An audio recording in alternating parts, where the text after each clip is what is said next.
Alright guys, so we're going to be talking about the ranked system in Street Fighter 6. And let me just pull this up.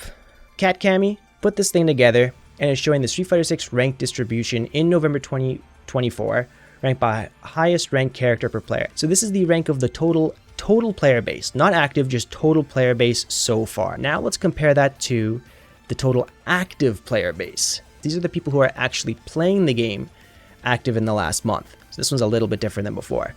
So let's check out the rankings here. So rookies the lowest at 1.8, iron 4%, bronze 5, silver 9.4, gold 10.7, platinum 24.18, diamond 17.54, and master 26.26. So now we see a much bigger representation in master. So comparing this to the one before, where before platinum was the highest for in terms of like overall players, right now the people playing now, most of the player base at 26% is at master, and the second highest rank is going to be platinum at 24.18. Now, some of you might think this is a good system, but I have my issues with the ranked system and this kind of distribution. Capcom deliberately pushes people to plat 1, then too many people quit, lower ranks not saturated. Okay, finally, somebody in the chat said it on YouTube. It sucks if you're new and have no one to play with in bronze. So that's my big issue with this. People quit at platinum and they quit at master. And I think what fighting games really need to work on is trying to retain a player base, kind of like what Idom said right here. The amount of people who got to master and quit or is unranked is surprising to see. I've always thought fighting games have had bad retention rate, but this is higher than I expected. And how do we retain player base? Well, I think Street Fighter 6, Capcom, their mentality was, well, we're going to push people to the higher ranks, to the top 3 ranks, and we're going to kind of like give you win streak bonuses, we're going to let you rank up fairly easily, like compared to other games, and then we're going to boost your ego, we're going to make you think you're really good, and then we're going to push you for the master, and then once you're in master, you're going to push for MR. But I think that's not what's actually happening, because we see people quitting at platinum, and then we see people quitting at just getting master rank. And then the worst part about all this is look at what happens to the true like beginners of the game. Let's say you turn on a player stream, you see a YouTube video, you watch a tournament, or your friend just shows you something cool about Street Fighter and you say, today, I'm gonna buy Street Fighter 6. You've never played a fighting game before, you're completely new, and you get put into rookie or iron rank. How many opponents are you actually gonna have in iron rank? You have, of the active player base, a 4.67% to match up with people in your player base. And these are global rankings, by the way. We know that where I live, like here in Japan, it's oversaturated with players. This game is uncharacteristically popular. You guys gotta understand, Street Fighter 6 in Japan, it's not a successful fighting game, it's a successful game.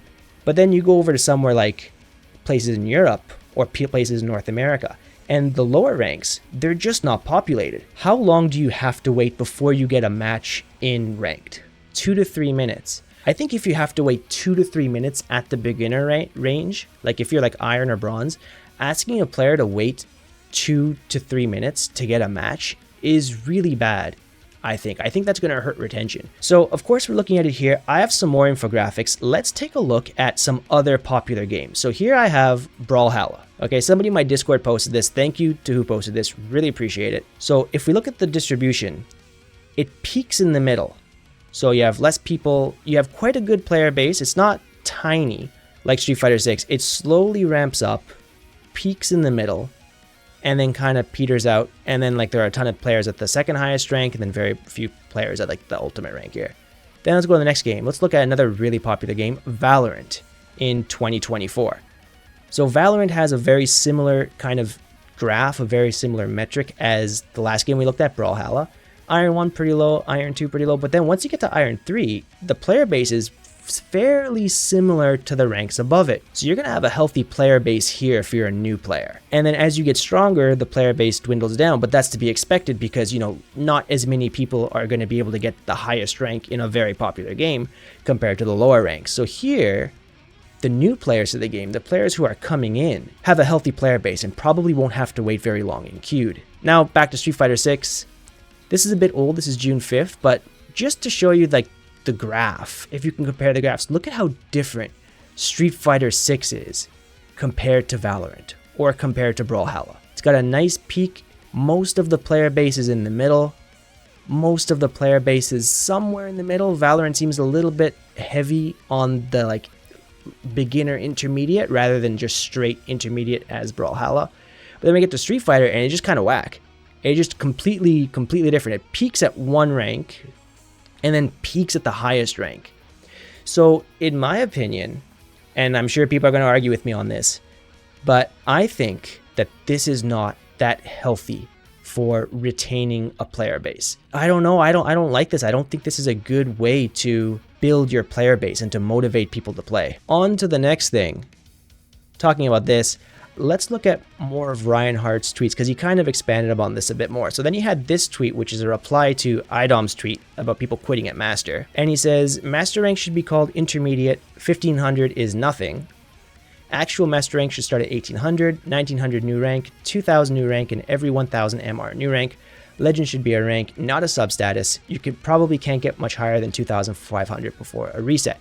So now Reinhardt is moving more into the top player mentality and what actually is a top strong player. And this is kind of going somewhere else, but I don't think like this is something worth talking about. Like what is actually like a strong player? What rank means that you're like, you can show up to a tournament and probably win like top 16, top 32, top 8. What rank would actually equate to strong tournament performance? And I think it's good to talk about this stuff, but I think it's missing the most important aspect of this thing. I think the whole master rank discussion is important to have, but I think if we're focusing on this rather than focusing on this, we're kind of missing the point. Because in my opinion, tournament level players, sweaty players, people who watch YouTube videos like on my channel, other channel, people who are trying to actively improve in this game, no matter how you build the master rank, okay, whether you make master rank intermediate at 1500 and you make master rank start at 1800, the people who are dedicated to the game and want to get better are going to grind and get that rank, right? They're going to do it. So doesn't really, in my opinion, doesn't really matter how we break up the top level that much, because we, dedicated players are going to try to get there no matter how you set it up. But we need to be focusing on trying to make this less top heavy and a bit more evenly distributed so that the game can stay healthy and then people don't just get to one rank or the master rank and quit and stop playing. We have to motivate people in a different way. And I think the way we can motivate them is with healthier player bases. I don't think people are quitting on bronze or iron because they're just getting pushed to platinum. That too. I think people are getting pushed to these higher ranks even though they're not. Okay, let's call platinum intermediate. For the sake of this argument, for the sake of this video, let's call platinum intermediate, diamond upper intermediate, and master advanced. Okay, I don't think the majority of the player base of any game is intermediate.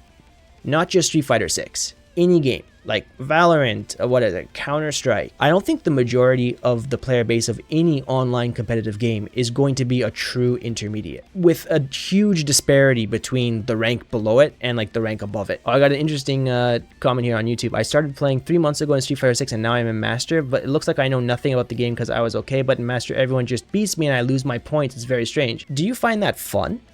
Are you having fun in Master right now? Like you get to Master, you get to the highest rank, and then people just start beating you and your MR is dropping. Are you having fun with the game? Are you motivated to keep on getting better, or are you kind of playing less? Every Master is better than me and you're feeling a little bit frustrated. MR should be 1200 when you start. Yeah, I think, okay, one thing for sure for Master, regardless of how you break Master up, I think starting at 15 is too high. You should start at 1200. I think you should start lower, and then you're going to be placed against people who are more your range, and you're not going to start losing right away. Because I think it's really like, take it from a newer player's perspective. You get into Master. Yay, I got the highest rank. This is fun. I got the highest rank. I've been working hard. You feel great. The sense of achievement. You got into Master rank. And then you take like a day off to relax and chill and just kind of like enjoy your progress. Then you say, okay, I'm going to push for higher MR. And you get to 15 and you're fighting against true 1500s, who I think have a decent handle of the game. Okay, regardless if you say they're advanced, upper intermediate, whatever, they have a decent handle of the game. So you get in, you're fighting against 1500s, and you get smashed all the way down to 1200. Now you're thinking, wow, am I really a master player? Then you open Twitter and you see people saying, oh, masters aren't really advanced, they're intermediate, they should make master higher. And then you're thinking, well, yeah, I lost all my MR and now I'm demotivated. And you're hearing all these people telling you you're not actually good at the game. Your results are kind of showing that, and I think it just frustrates people and it makes people quit, and that's why we see people just stopping once they get to master. I think the system is broken in a player-based level, like in keeping the lower levels healthy and allowing lots of people to be in the game in the ranked queue system, and I think it's broken at the 1500 and below ecosystem, or the 1500 and below bracket, because people just don't really want to play, right? And we see the people who are actually playing a lot, number 4 here, 1400 to 1500 MR, the people who are playing, this is actually the second highest. So these people are actively playing. They got into master, they kept on playing, and they're stuck at 1400. So this isn't that healthy, I don't think, because, you know, the next one is people who just didn't try at all. And then the next is just, you know, people who are still trying but can't get higher. And then you get 6, 7, 8, 9, 10, which are all like tournament level players, more or less. And it's the tiniest representation in the game. What I think I would like to see from Street Fighter 6 is to do something to boost the lower ranks, to maintain a healthy player base for the new players, so they have people to fight against, and not to push them to the higher ranks, which makes them quit the game because they think they got to the highest level and now there's nothing really worth doing later on. And then I would also like to see them kind of rework the master system a little bit. I haven't spent too much time thinking about this, to be perfectly honest with you, but I would like to see something done with this so that people just don't quit at master. And I think the way to stop people from just quitting at master is to stop pushing them to that rank and keeping them to where they probably should belong, which is somewhere around here. I think people quit in Plat 1 because the game gets hard. Yeah, it does get hard, but it shouldn't get hard at Platinum, in my opinion. It should start getting harder at Platinum. This shouldn't be a walk in the park, because that's not helping you get a better handle of the game. If you can do the same playstyle in bronze, silver, and gold and get into platinum, what's the point of doing silver and gold if you're more or less your same playstyle? It's just a matter of grinding, right? You just spend more time doing the exact same thing, making the same kind of plays, making the exact same mistakes, and then you get pushed to platinum because the game forces you there. What's the point of having these two ranks? Just like a time sink? If you put time into the game, you'll get here. Then, oh, all of a sudden, now the game's hard. Good luck getting here. Right? Then you have the couple of like the motivated players who actually want to do that, and they get pushed here too, because you can still get to master with a 40% win rate. And I don't know. I don't think it's, I think it's, there are too many like reality checks for newer players. It's like, oh, the game's hard, I quit. Oh, I got master, I got the highest rank, I quit. It should slowly rank people up there. So chat, what do you think? Like I said, I live in Japan and this game has been incredibly popular here, so I don't really feel the effects of this strange distribution because I get matches within seconds at any rank, and I think most of the players here do too. But let me know what it's like in your country. How long do you wait if you're in the iron, the bronze, the silver, the gold matches? How long do you wait in queue? Do you get matches quickly? And if you're a player who quit at platinum, diamond, or master, why did you quit and why weren't you really motivated to keep on pushing? Be honest, just be respectful in your comments, and I just want to know, how do you guys feel about this rank system and what improvements, if any, would you like to see? I'm scared about the comment section of this video. I think it's going to be kind of crazy. Try to keep it civil, okay guys? I don't want to have to delete crazy comments and stuff. Anyways, that's it for me on this topic. Thank you all so much for watching, and I'll see you guys next time in another video. Take care. Peace.